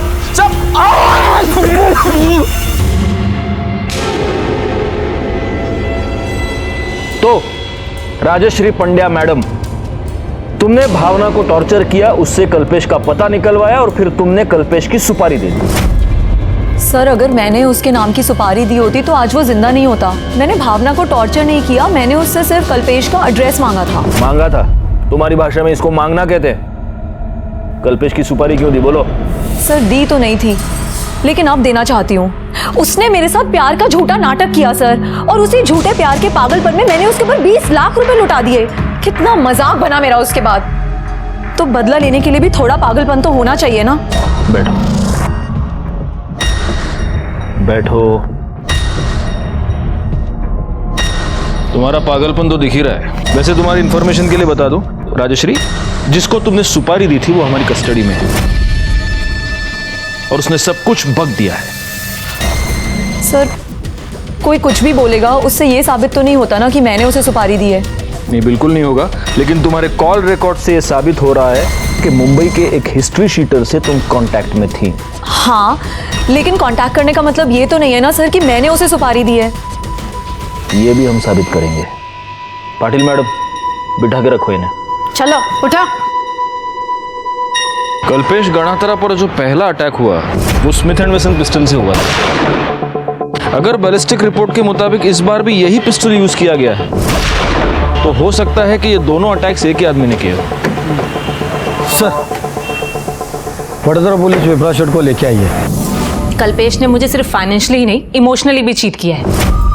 जब मुझे पता चला कि उसने मेरे साथ प्यार का नाटक मेरे पैसों के लिए किया है तो मैंने उस पर फ्रॉड और रेप के चार्जेस लगाकर उसकी कंप्लेंट करा दी, लेकिन वो बचकर भाग गया। मुझे खबर मिली है कि वो घर पर ही है। तो आपको गलत खबर मिली है? तुम झूठ बोल रही हो। वो देखो पीछे वाले कमरे से भाग रहा है। कहाँ जा रहा है? कहाँ भाग रहा है तू?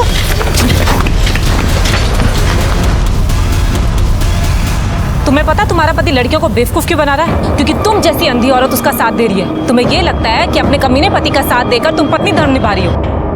ये सब जो तुम कर रही हो ना, ये अक्लमंदी नहीं बेवकूफी है, समझे तुम? और तुम्हें जब ये पता चला कि वो मुंबई आ गया है तब तुमने उसके नाम की सुपारी दे दी।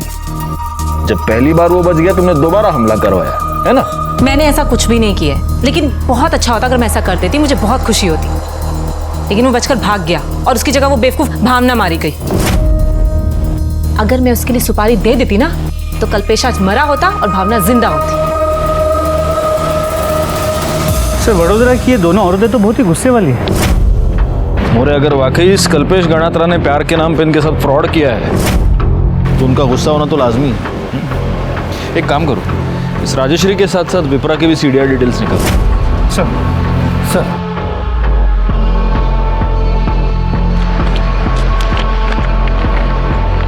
सर, कल्पेश गणात्रा पे जो दूसरी बार गोली चली थी उसकी बैलिस्टिक रिपोर्ट।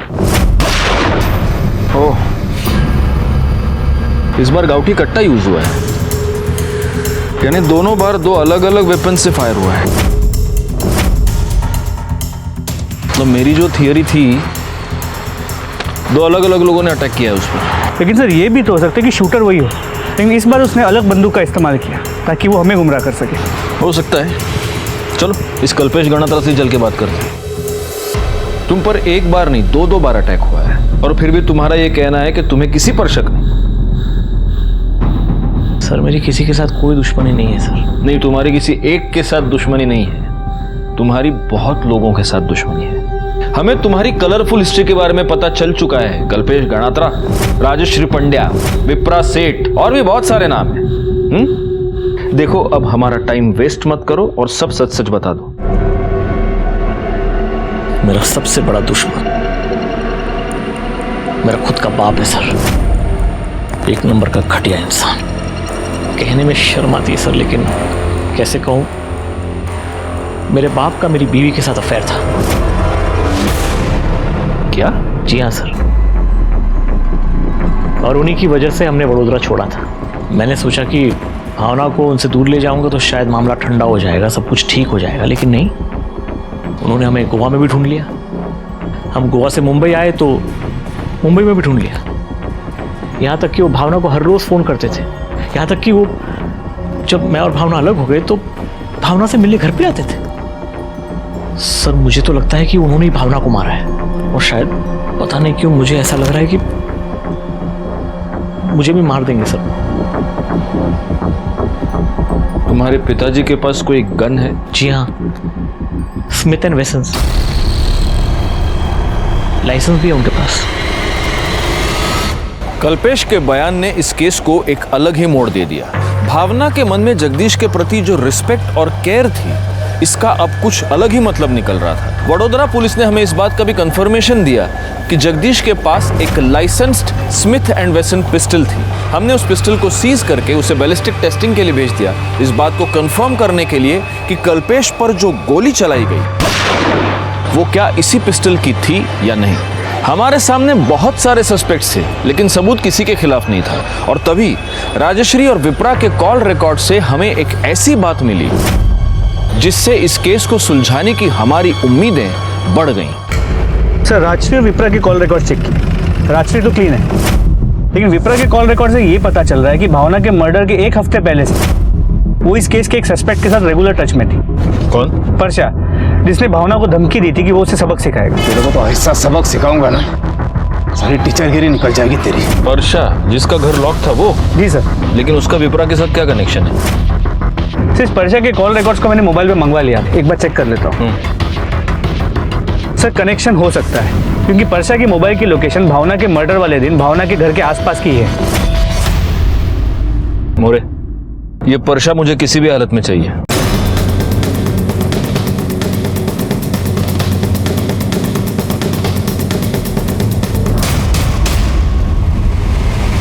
कहाँ भाग रहा है? कहाँ भाग रहा है? सर मैंने कुछ नहीं किया सर।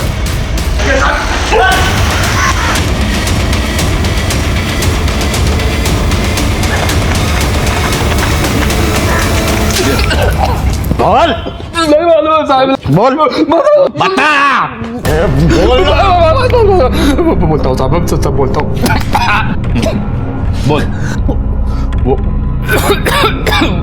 वो विप्रा को पहले से किधर से पता चल गया था कि वो मेरा भावना के साथ पंगा है, तो उसने सामने से मेरे को फोन किया था साहब। बोली वो भावना से कल्पेश का पता निकल के देंगे ना, मेरे को 50,000 रुपये देगी साहब। मैं जेब से कड़का था साहब, एकदम पोका। तो हाँ बोल दिया सर, 25,000 रुपये एडवांस में उसने उसी दिन दे दिया था साहब। 25 बाद में देगी बोला काम होने के बाद।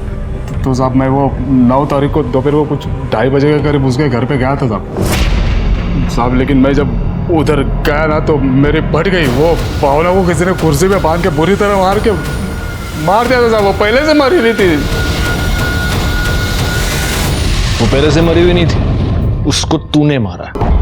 तूने उसको टॉर्चर किया कल्पेश का पता जानने के लिए, क्योंकि विप्रा ने तुझे सुपारी दी थी। टॉर्चर से भावना मर गई, तुझे कल्पेश का पता चल गया और तूने वो पता जाकर विप्रा को बताया, इसलिए विप्रा ने कल्पेश की सुपारी दी थी। आई शपथ करो बोलते हैं साहब, मेरे को नहीं मालूम है, मैंने कुछ नहीं किया है साहब। भावना के मर्डर के चार्ज में अरेस्ट हो गई तुम। करडे, जोपर्यंत आप मर्डर से कबूल करते हैं तब तक खिलाते रहो इसको। सर। और मोरे, बड़ौदा पुलिस को इन्फॉर्म करो ताकि वो विप्रा को अरेस्ट कर सके। परशा को इंट्रोगेट करने के बाद हमें ऐसे लगा जैसे हमने भावना मर्डर केस को सॉल्व कर लिया है। परशा को अरेस्ट कर लिया गया, लेकिन इससे पहले कि वडोदरा पुलिस विप्रा सेठ को अरेस्ट करती, वो फरार हो चुकी थी। लेकिन इससे हमें इस बात का कंफर्मेशन मिल गया कि हम राइट ट्रैक पर थे। बैलिस्टिक रिपोर्ट के मुताबिक कल्पेश पर जो गोली चलाई गई थी, जो ऑटो की सीट पर मिली थी, वो जगदीश गणात्रा के पिस्टल से ही चलाई गई थी। लेकिन जगदीश गणात्रा के पास इस बात की पक्की एलिबाई थी कि जब कल्पेश पर हमला हुआ तब वो खुद वडोदरा कोर्ट में मौजूद था। मुझे पता था आप लोग आने वाले हो, लेकिन आप लोग मुझे अरेस्ट नहीं कर सकते। मैंने पहले ही एंटीसिपेटरी बेल ले ली है। आप अपने वकील होने का इतना फायदा उठाएंगे तो हमें भी पता है, लेकिन हम आपको अरेस्ट करने नहीं, आपसे कुछ सवाल पूछने हैं। बैठिए, बैठ के बात करते हैं। बैठिए।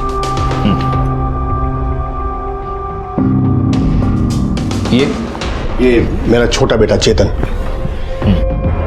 एक बात बताइए मुझे, आप तो यहाँ वडोदरा में थे, तो वो कौन हो सकता है जो आपका पिस्टल कल्पेश पर हमला करने के लिए यहाँ से मुंबई तक ले गया? उन्हें खबर न थी। वैसे हमारे घर में तो हम 2 ही हैं, मैं और मेरा बेटा चेतन, और ये फाइनल LLB का स्टूडेंट है। और उस दिन ये क्लास में गया था।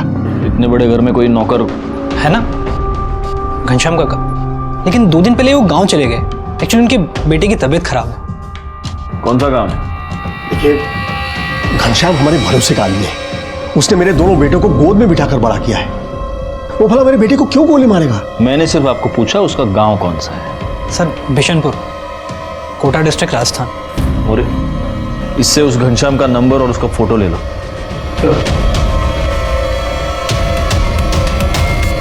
अगर आपके सवाल खत्म हो गए तो क्या मैं जा सकता हूं? अर्जेंट मीटिंग है। नहीं, एक फाइनल सवाल, आपका और आपकी बहू भावना का कब से अफेयर चल रहा था? व्हाट? आशु बकवास है। आप ऐसा सोच भी कैसे सकते हैं? भावना मेरी बेटी जैसी थी। ये मैं नहीं कह रहा हूं, ये आपका बेटा कल्पेश कह रहा है कि आपका उसकी बीवी के साथ, यानी आपकी बहू के साथ अफेयर चल रहा था। मेरे बाप का मेरी बीवी के साथ अफेयर था। ये कल्पेश भी था। वो अपने बाप और बीवी के बारे में इतनी गंदी बात सोचता है, ये मुझे पता ही नहीं था। आप अक्सर उसके घर आते जाते थे, दिन में 3-3 बार उसको फोन करते थे। इसका क्या मतलब था? क्या मतलब है? मतलब वो मेरी बहू थी, मेरे पोता पोती उसके पास थे, तो वो कैसे हैं जानने के लिए मैं उन्हें फोन करता था। सर, घनश्याम के कॉल रिकॉर्ड्स और मोबाइल लोकेशन के मुताबिक वो राजस्थान के बिशनपुरा गांव में है। 9 सितंबर को सुबह 10 बजे उसका फ़ोन बड़ौदा में स्विच ऑफ है और 11 सितंबर को बिशनपुरा गांव में ऑन हुआ है। सर, वडोदरा से मुंबई जाने में कितना टाइम लगता है? सर करीब 7 से 8 घंटे। और वडोदरा से ये कोटा बिशनपुरा? तो हो सकता है 10 से 11 घंटे हो। लेकिन सर आप ये सब क्यों पूछ रहे हैं? इसलिए पूछ रहा हूँ क्योंकि शायद कल्पेश पर जो अटैक हुआ है उससे इस घनश्याम का लेना देना हो सकता है। जगदीश हमसे कुछ छुपा रहा था, पर वो क्या छुपा रहा है ये तब क्लियर हुआ जब हमने उसके कॉल रिकॉर्ड्स एक बार फिर खंगाले और फिर हमने बिना देर गंवाए जगदीश को पुलिस स्टेशन बुला लिया। 12 और 13 तारीख को जब आप मुंबई में थे तब एक नंबर पर आप लगातार कॉल कर रहे थे, और जब हमने पता किया तो हमें पता चला कि वो नंबर बैजू ढोलकिया का है, जो मुंबई अंडरवर्ल्ड में सूरती चिकना नाम से जाना जाता है, शार्प शूटर है वो। उसको क्यों फोन कर रहे थे आप? क्योंकि सर वो मेरा क्लाइंट है, तो केस के सिलसिले में बातचीत होती रहती है। अच्छा, मतलब मुंबई अंडरवर्ल्ड में भी आपके क्लाइंट्स हैं? तो सिर्फ फोन पे बात करते हैं या मिले भी है आप इस शार्प शूटर से? नहीं सर, ऐसी कभी कोई जरूरत ही नहीं पड़ी। मिस्टर गणात्रा, एक वकील की याददाश्त कमजोर हो ये उसके सेहत के लिए अच्छा नहीं होता। 12 और 13 तारीख को जब आप मुंबई में थे तब आप सूरती चिकना से मिले थे। उसी रात आपने अपने बैंक अकाउंट से 2 लाख रुपए निकाले। मतलब मोरे, मैंने आज तक देखा है कि क्लाइंट्स अपने वकील को पैसा देते हैं, ये मैंने पहला वकील देखा है जो अपने क्लाइंट को पैसा देता है। हाँ गणात्रा?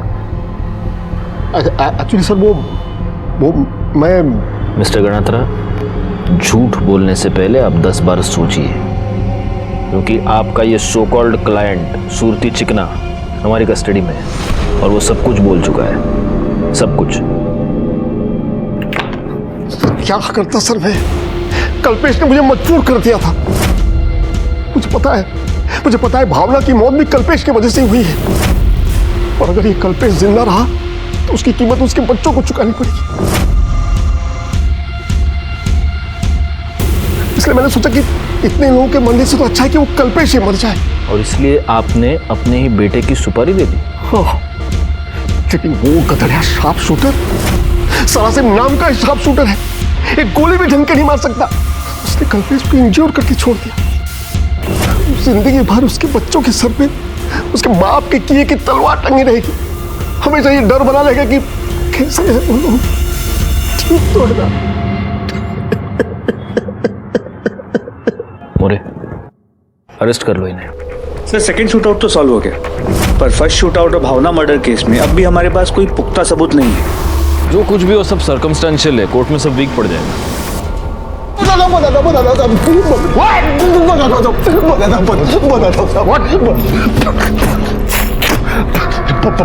पानी दो थोड़ा, पानी दो। पहले बता फिर पानी। अब आप बताओ साहब, किसी की मुसीबत में मदद करना क्या गुनाह है?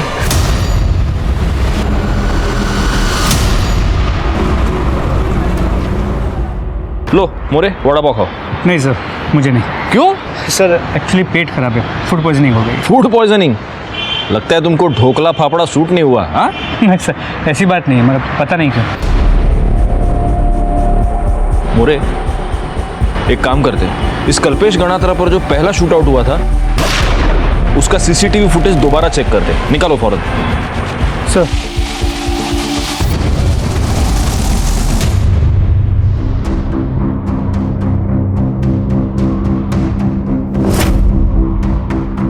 क्लिनिक का नाम देख रहे हो मोरे? Doctor Deshmukh clinic. एक काम करो, भावना की पीएम रिपोर्ट और खुशी और रुशील के डिस्चार्ज पेपर्स लेकर आओ। सर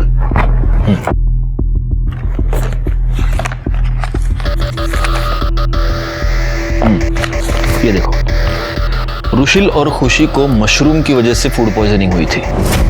हो सकता है भावना ने उनको उस दिन टिफिन में मशरूम की सब्जी दी हो, क्योंकि अगर तुम्हें याद है तो तो मर्डर वाले दिन भावना के घर में मशरूम की सब्जी बनी थी, मैंने किचन में चेक किया था। जी सर, उस दिन ड्राइंग रूम की टेबल पे जो प्लेट था उसमें भी मशरूम थे, जिसमें शायद भावना ने खाना खाया।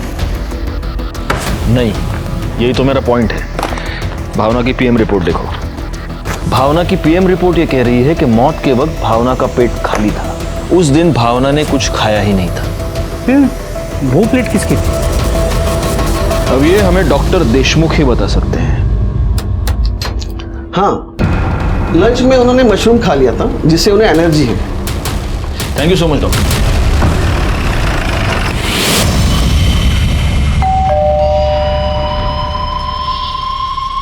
जरा दरवाजा खोलो, तुमसे बात करनी है।